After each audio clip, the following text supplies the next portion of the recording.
आप देख ही सकते हो गाड़ी के हालात।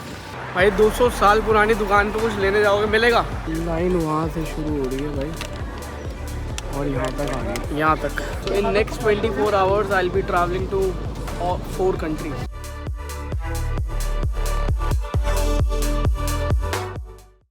Good morning everyone, I hope आप सभी लोग अच्छे होंगे और लाइफ में कुछ प्रोडक्टिव कर रहे होंगे, जैसे कि अभी हम कर रहे हैं। पाजी और मैं कर रहे हैं ब्रेकफास्ट। पाजी के इंट्रोडक्शन देते हैं। पाजी मेरे गोवा वाले फ्रेंड हैं और पाजी यहाँ पे आए हुए थे अपने लेजर ट्रिप के लिए और गलती से एनकाउंटर हो गया मेरे साथ। उसका रीज़न ये है कि पाजी की अपने प्लान्स थे इजिप्ट जाने के, लेकिन due to this trouble of Israel and this thing इनकी फ़्लाइट हो गई कैंसिल। तो अब हम सुबह उठ के ब्रेकफास्ट कर रहे हैं। आप लोगों ने ब्रेकफास्ट किया अपना? एज यूजुअल भाई, टर्किश कॉफ़ी। आज कुछ नया सैंडविच ट्राई करें भाई, ये मैंडेटरी है यहाँ पे, सैलेड खाना मैंडेटरी है। You will always stay healthy. इधर देखो ये ब्रेड लगा देंगे साथ में, ऑमलेट देखो येलो से भी ज़्यादा येलो है। वही भाई की डिमांड है, हम यहाँ पे गुलू गुलू खाएंगे। गुलू गुलू गुलू गुलू खाने। अरे गुलू गुलू नहीं भाई, यहाँ पे ना एक फेमस है राइस पुडिंग, मतलब काइंड ऑफ फिरनी भाई समझ लो। तो वो खाने जा रहे हैं। पिछले भाई 24 घंटे से ट्राई कर रहा है कि मिल जाए, मिल ही नहीं है भाई को। और कल जिस दुकान पे लेके वहाँ पे समझाने में भाई मुश्किल कि खाना क्या है हमें। और सबसे फेमस है वो टर्की में वो। हाँ, देयर नेटिव फूड है। Especially that shop. It's a 200-year-old shop. भाई 200 साल पुरानी दुकान पे कुछ लेने जाओगे मिलेगा? ये लो भाई, यहाँ आए थे हम इस दुकान पे।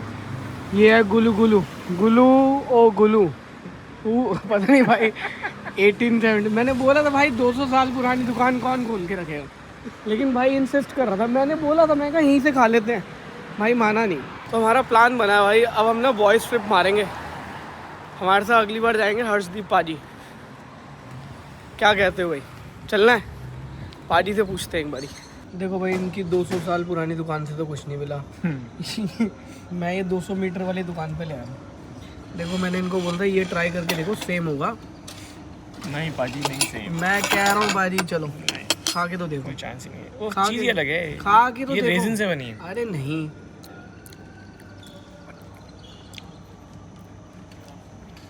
अच्छा है लेकिन रेजिन से बना, ये खीर नहीं है।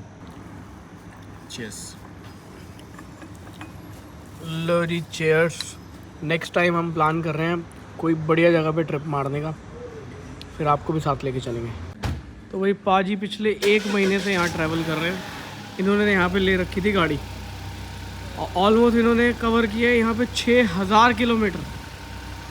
पता नहीं क्या करा है 6000 किलोमीटर में। आप देख ही सकते हो गाड़ी के हालात। ये देखो कितने मच्छर कीड़े मारे इन्होंने। और गाड़ी में वैसे इलेक्ट्रिक का साइन है, गाड़ी पेट्रोल है। तो भाई अपने होटल से एयरपोर्ट का डिस्टेंस है 29 मिनट्स का और अराउंड 34 किलोमीटर का। हमने रात को गाड़ी पार्क करी थी ऑटो पार्क में और यहाँ के जो चार्जेस है वो यहाँ के 20 रुपये 200 रुपये। अपने आप कैलकुलेट कर लेना भाई, क्योंकि फिर बाद में नहीं, बाद में फिर बोलते हो आप इंडियंस लोग सब कुछ INR में कन्वर्ट करते हो। तो भाई यहाँ के 200 रुपये हैं और अपने आप कन्वर्ट कर लेना जो यहाँ पे आएगा। और ये INR एक्सेप्ट नहीं करते।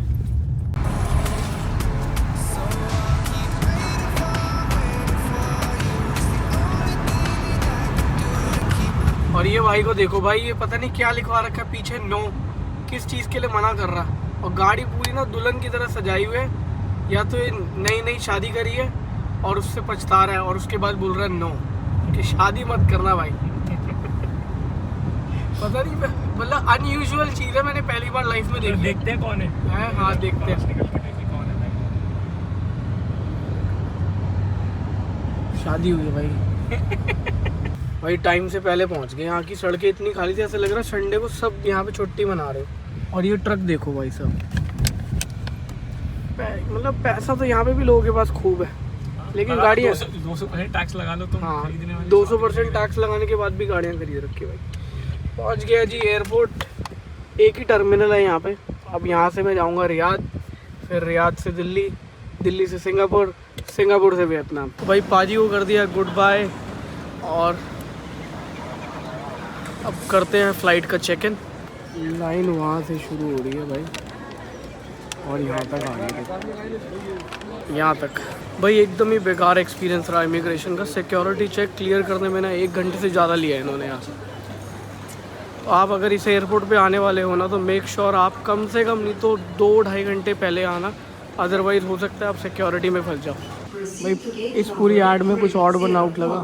एक बारी भाई के ना बाल चेक करो और उसके बाद ये चेक करो।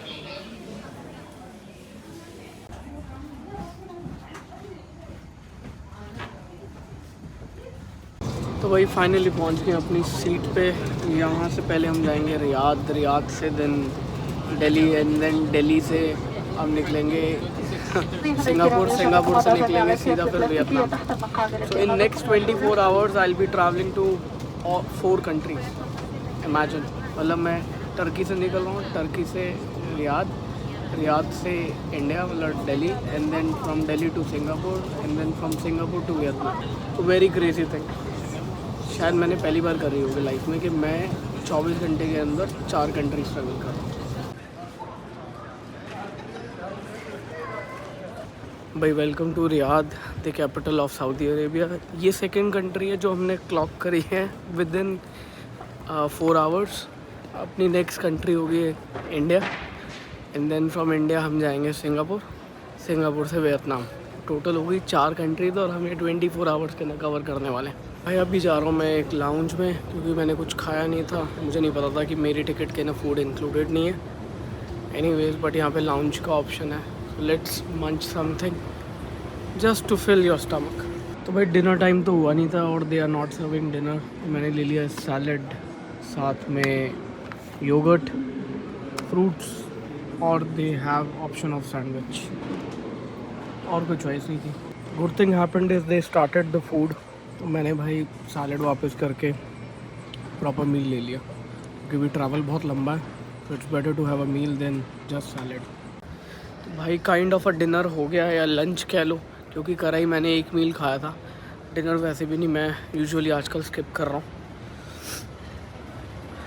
थोड़ी अब थकावट लग रही है भाई। जाएंगे, गेट नंबर है अपना 307। ये फ़्लाइट मुझे उतारेगी दिल्ली रात को 3:25 पे, मतलब 3:30 बजे के करीब उतारेगी। फिर हमें वेट करना है सुबह 9:50 वाली फ़्लाइट का।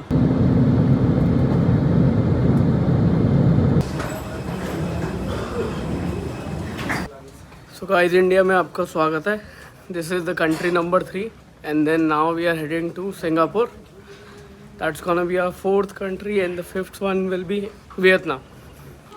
And then another tip for the beginners who are starting their YouTube channel, do keep a check on their analytics. It is very very important.